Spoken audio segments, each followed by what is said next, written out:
Hyderabad Taj Banjara hotel ను seize చేశారు.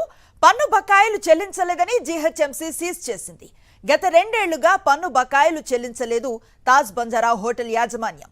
మొత్తం 1,40,00,000 పన్ను బకాయిలు ఉండటంతో జీహెచ్ఎంసీ అధికారులు సీజ్ చేశారు.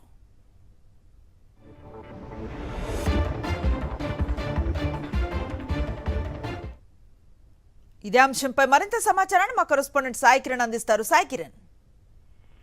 అనుశ్రీ, ప్రముఖ తాజ్ గ్రూప్ సంబంధించినటువంటి తాజ్ బంజారా హోటల్ ను జీహెచ్ఎంసీ అధికారులు సీజ్ చేశారు. బంజారా హిల్స్ రోడ్ నెంబర్ 1 లో ఉంటుంది ఇది. అయితే గత 2 సంవత్సరాలుగా పన్ను చెల్లింపులో తాత్సారం చేసినట్టు అధికారులు గుర్తించారు. నోటీసులు జారీ చేశారు.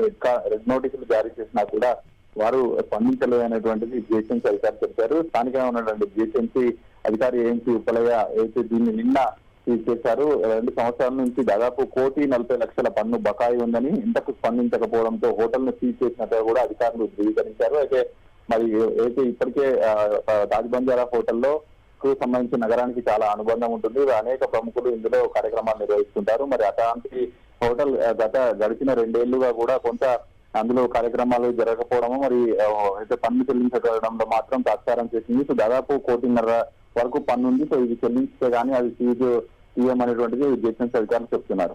Right, thank you Sai Kiran.